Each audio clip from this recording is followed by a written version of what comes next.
Everyone, Sat Shri Akal, this is Rupinder. Today we have another new topic, why the girls education is must. First we should know that why it's important.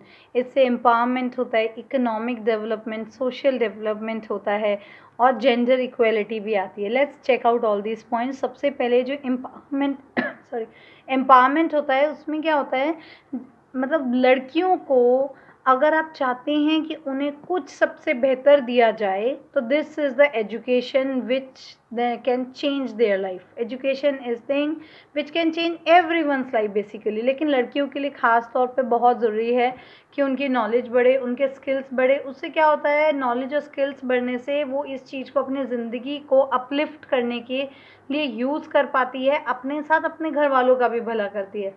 तो हमें girls education पे बहुत ज़्यादा ज़ोर देना चाहिए.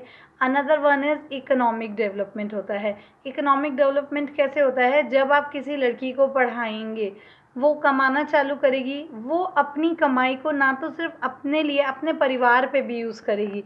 तो क्या होता है, उनका स्टैंडर्ड ऑफ लिविंग भी बढ़ता है, वो अपने आप को अपलिफ्ट कर पाते हैं अपने सोसाइटी में. अनदर थिंग इज़ दैट कि जब हमने लड़की को एजुकेट कर दिया तो जितनी एजुकेटेड गर्ल है, आप ये नोटिस करेंगे कि all the educated girls have less kids. Less kids से क्या फ़ायदा है, हमारी जो जनसंख्या इतनी बढ़ती जा रही है इंडिया में, उसको कंट्रोल करने का एक तरीका ये भी है कि गर्ल्स को एजुकेट कर दो. They will know that fewer kids are better. कम बच्चे ज़्यादा बेहतर हैं. कम आपके बच्चे होंगे, आप हर बच्चे की एजुकेशन पे ज़्यादा इन्वेस्ट कर पाएंगे. ज़्यादा बच्चे होंगे तो आप इन्वेस्ट नहीं कर पाएंगे. If you have fewer kids you can invest better on their education. तो आने वाली सारी जनरेशन आपकी अच्छी एजुकेटेड होगी. इफ़ यू वांट कि हमारी आगे आने वाली जनरेशन अच्छी हो तो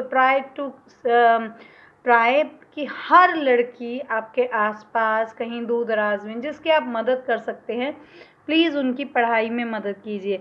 अनदर वन इज़, जो लड़कियां पढ़ी लिखी होती है उनकी हेल्थ औरों के मुकाबले बहुत अच्छी रहती है. मतलब दे आर हेल्दी. हेल्दी क्यों रहती हैं, बिकॉज उनको पता है उनको अपना ध्यान रखना है. They have to go out, वो अपना ध्यान रखते हैं, खाने पीने का ध्यान रखते हैं. अनदर वन इज़, उनके जो बच्चे होते हैं वो कम बीमार होते हैं because they are well vaccinated. उनकी सबकी वैक्सीन्स होती है. अनदर वन इज़, हमारे देश में maternal death rate and child death rate बहुत ज़्यादा है. In the case of women is, अगर एजुकेटेड है, इफ़ शी इज़ वर्किंग, उनका मैटरनल डेथ रेट बहुत कम हो जाता है.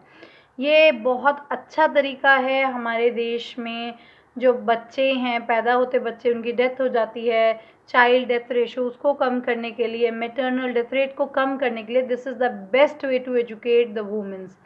Another fourth one very important point is, we can bring the gender equality.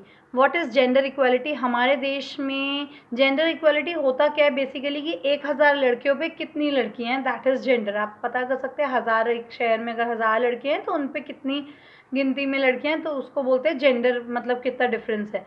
हमारे देश में आप यकीन मानिए, दिल्ली उसमें सिर्फ 913 लड़कियां हैं 1000 लड़कों पे. चंडीगढ़ 916 लड़कियां 1000 लड़कों में. आप देखिए जो मेट्रो सिटीज़ हैं कितना डिफरेंस है. Haryana, Punjab, they are on very low side. Daman and Diu. इस मुकाबले में आप साउथ इंडिया चले जाइए, आप आंध्र प्रदेश, केरला, वहाँ पे girls are more than boys because वहाँ पे 100% लिटरेसी है. जितना ज़्यादा एजुकेटेड गर्ल्स होंगी वहाँ पे जेंडर इक्वालिटी होगी, आपकी डेथ रेट कम होगा, वहाँ पे मदर डेथ रेट कम होगा, चाइल्ड डेथ रेट कम होगा, इक्वालिटी सबको मिलेगी. वो बच्चों का हमारा जो हम चाहते हैं जनसंख्या कंट्रोल करना, this is the best way. You educate your daughters, educate all the girls in your surrounding, then you will see the change. Thank you for watching and please help this noble cause to reach everyone. Thank you. It's bye.